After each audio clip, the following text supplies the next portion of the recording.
sujet un petit peu plus sérieux. Donc voilà, vous connaissez probablement ce qu'est une panne livresque et, ou bien un reading slump. Et malheureusement, comme beaucoup d'autres comme moi, je suis passée par cette période dernièrement et je dois vous avouer que j'ai eu du mal à accepter le fait que je ne pouvais pas lire ou bien que je ne pouvais pas avancer à mon rythme de lecture habituel.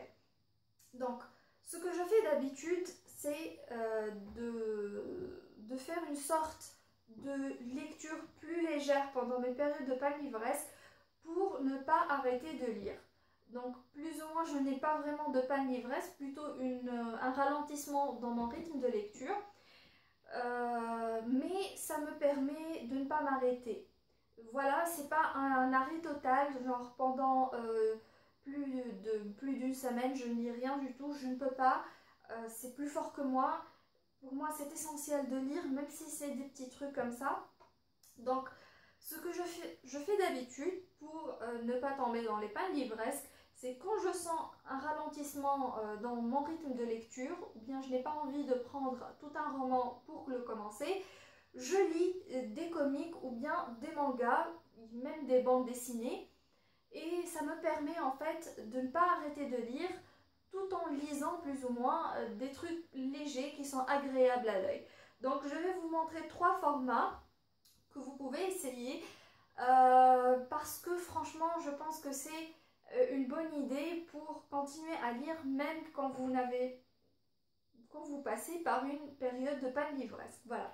Donc pour commencer, les comics, bien qu'ils ne sont pas très répandus ici en Tunisie, donc vous ne les trouverez pas partout, mais c'est quand même, dans d'autres pays c'est disponible, donc vous pouvez prendre un comic pour le lire. Donc comme vous voyez, c'est court, c'est extrêmement court, il n'y a pas énormément de pages, je crois que c'est pour... alors, 4 volumes, c'est à peu près moins de 100 pages, voilà. Donc, c'est rien du tout. Et donc, je vais vous montrer un petit peu en quoi ça consiste. Vous voyez, il n'y a pas énormément de texte. Donc, vous voyez, il y a énormément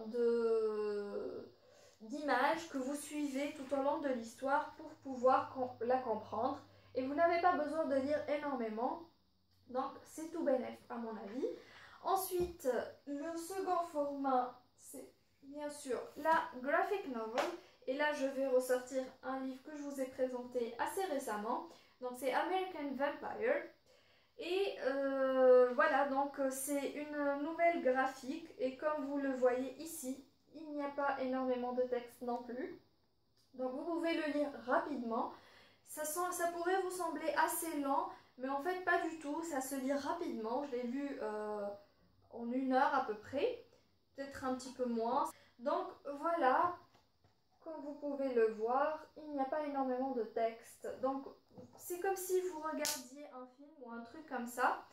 Ensuite, il y a le format de bande dessinée. Donc là également, c'est très court, très court. Et vous pouvez tout simplement le lire à votre rythme. Et voilà, donc c'est donc voilà, c'est un petit texte. Ça ne vous prendra pas beaucoup de temps et ça vous permettra de continuer à lire pendant votre panne livresque. Donc le seul format que je ne vous ai pas présenté, c'est le manga parce que je n'en possède pas en version papier. Je lis tous mes mangas en version scan.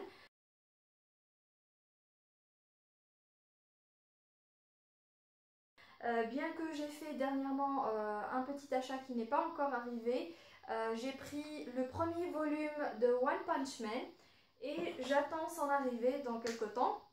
Je vous montrerai bien sûr dans le book haul du mois de mai.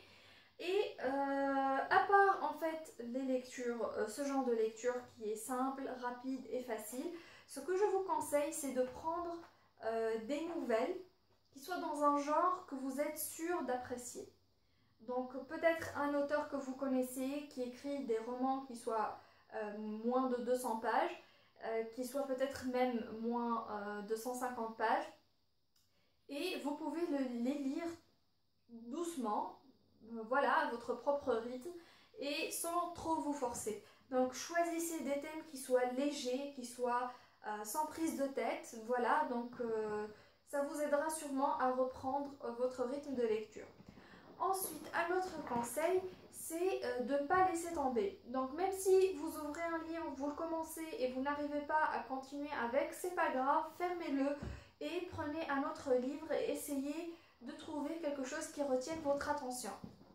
Je vous promets qu'à force d'essayer, vous trouverez quelque chose qui vous permettra de reprendre votre rythme de lecture et qui va vous sortir de votre panne livresque.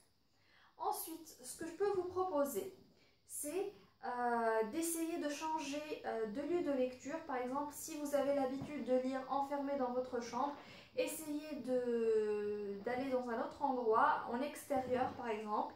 Vous changez un peu les idées et tout ça. Parfois ça marche, parfois ça marche pas, mais on peut toujours essayer, il n'y a pas de problème à ça. Donc pour moi en fait, ce qui a marché pendant ma dernière panne livresque, c'est de tomber sur le bon livre. Donc j'ai lu quelques mangas, j'ai lu des bandes dessinées, j'ai même lu 2 livres qui étaient assez courts, je crois qu'ils faisaient moins de 200 pages. Mais ce qui m'a sorti de ma panne livresque, c'est de tomber sur un livre qui a retenu mon attention, qui m'a vraiment intriguée au point où je ne suis plus arrivée à le lâcher. Et là, j'ai su que j'étais enfin sortie de ma panne livresque. Donc ce livre, c'est The Coldest Girl in Cold Town. Et c'est un livre de Holly Black. Il parle de vampires. Et en fait, au début, j'étais un peu appréhensive parce que les vampires et le young adult, c'est pas un mélange qui soit très réussi à mon avis. Mais là, j'étais bluffée par l'écriture de Holly Black. Je l'ai découverte avec ce livre et j'ai été bluffée. J'ai adoré du début jusqu'à la fin.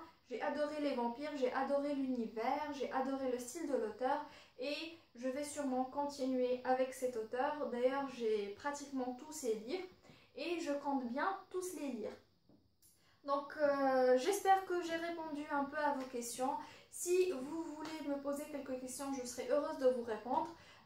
Laissez bien sûr des commentaires, dites-moi ce que vous en pensez. Si vous avez d'autres conseils, je serai toujours heureuse de les entendre. Ça m'aiderait moi aussi à me débarrasser d'une éventuelle panne livresque.